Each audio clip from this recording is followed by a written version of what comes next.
Baik, halo teman-teman semuanya. Kali ini saya akan menyampaikan materi dari mata kuliah PKN atau Pendidikan Kewarganegaraan. Sebelumnya saya akan menyampaikan mengenai mata kuliah ini, yaitu Pendidikan Kewarganegaraan. Mata kuliah ini memiliki peran yang sangat penting dalam membentuk kita sebagai warga negara Indonesia untuk menjadi warga negara yang baik dan bertanggung jawab.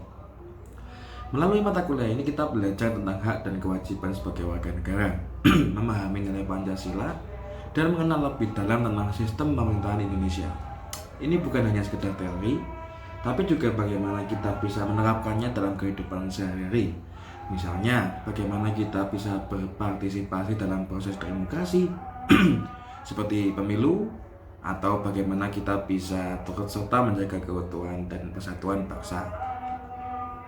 Selain itu, pendidikan kewarganegaraan juga mengajarkan kita untuk lebih peka terhadap isu-isu sosial dan politik yang terjadi di sekitar kita.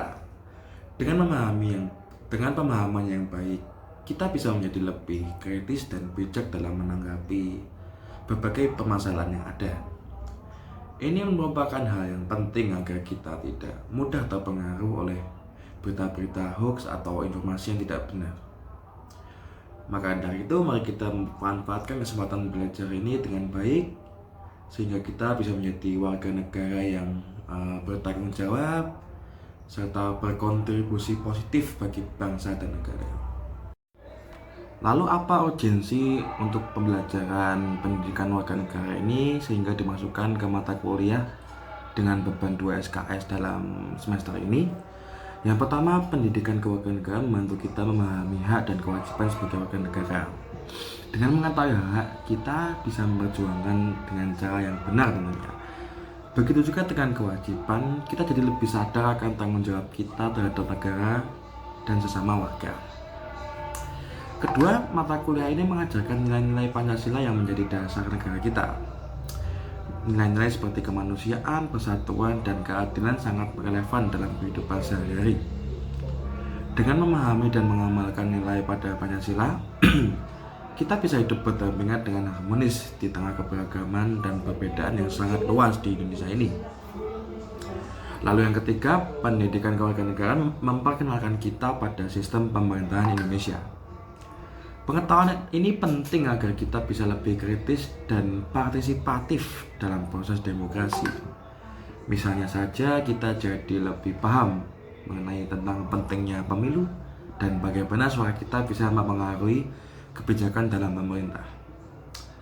Lalu selain itu, mata kuliah ini juga melatih kita untuk menjadi lebih peka terhadap isu-isu sosial dan politik. Dengan pemahaman yang baik, kita bisa menjadi lebih bijak dalam menanggapi berbagai hal atau permasalahan yang ada, serta tidak mudah terpengaruh oleh berita-berita hoax atau informasi yang tidak benar. Ini sangat penting untuk menjaga stabilitas sosial dan politik di negara kita ini. PKN juga mengembangkan kemampuan berpikir kritis dan analitis kita. Kita diajak untuk mempelajari berbagai perspektif, mendiskusikan isu-isu kontroversial, dan mencari solusi bersama. Kemampuan ini sangat berguna, tidak hanya dalam konteks akademis, tapi juga dalam kehidupan sehari-hari. Lalu yang terakhir, mata kuliah ini mendorong kita untuk aktif berkontribusi dalam masyarakat. Misalnya dengan ikut serta kegiatan sosial atau organisasi kemasyarakatan. Dengan demikian kita bisa memberikan dampak yang positif dan menjadi pelopor perubahan di lingkungan sekitar kita. Baik, kelompok kami akan menjelaskan materi mengenai latar belakang PKN. Yang pertama adalah berawal dari nilai-nilai Pancasila. Yang pertama ada etika, nilai etika. Lalu ada nilai sosiologi, nilai sejarah, ilmu hukum, ilmu negara, dan juga ilmu politik. Dimulai dari latar belakangnya, sebelum dan selama perjuangan dengan penjajah. Yang kedua, era perebutan dan mempertahankan kemerdekaan Republik Indonesia. Lalu yang ketiga, era pengisian kemerdekaan. Lalu yang menimbulkan kondisi dan tuntutan yang berbeda sesuai dengan zamannya adalah kesamaan nilai, perjuangan bangsa yang dilandasi jiwa, tekad, dan semangat kebangsaan, yaitu terwujudnya NKRI.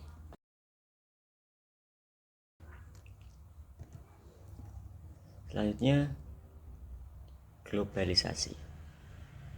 Globalisasi berpengaruh terhadap semangat perjuangan yang mengalami penurunan. Setelah itu, pesatnya perkembangan ilmu, teknologi, dan komunikasi memberikan informasi atau komunikasi atau transportasi yang membuat dunia menjadi transparan. Lalu, untuk mengisi kemerdekaan, terdapat perjuangan non-fisik sesuai dengan profesi masing-masing.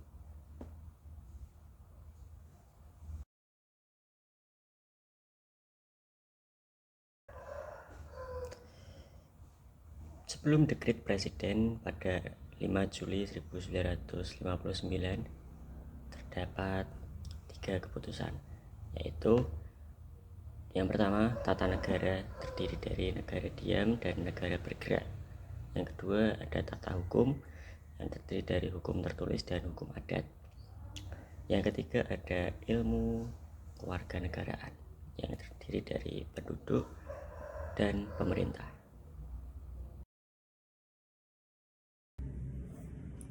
Sesudah dekret presiden tahun 1962, Civic tampil dalam bentuk indoktrinasi politik.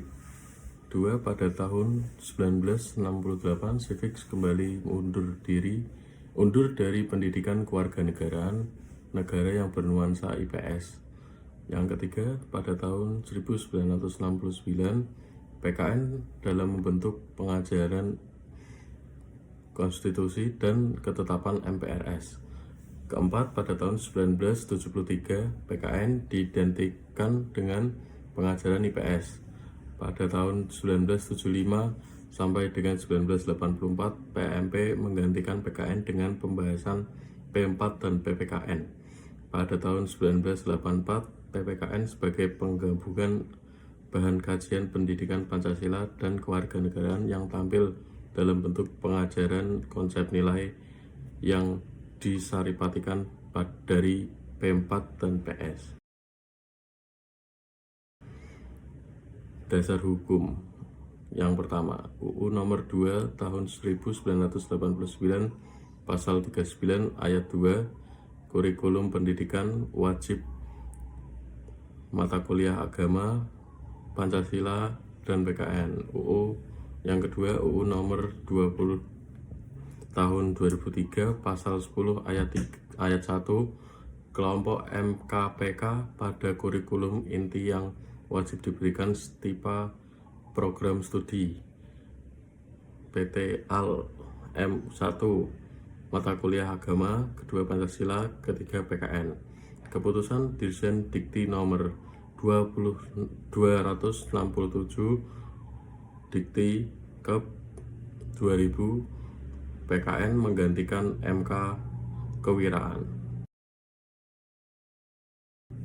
Hakikat PKN: 1. Menjamin kelangsungan hidup generasi penerus secara berguna dan bermakna. 2. Memiliki wawasan kesadaran bernegara untuk bela negara dan memiliki pola pikir, pola sikap, dan perilaku sebagai pola tindak yang cinta tanah air berdasarkan Pancasila. Tujuan PKN: untuk menumbuhkan wawasan kesadaran bernegara, sikap, serta perilaku yang cinta tanah air dan bersendikan kebudayaan bangsa, wawasan Nusantara, serta ketahanan nasional dalam diri generasi penerus untuk menguasai iptek dan seni.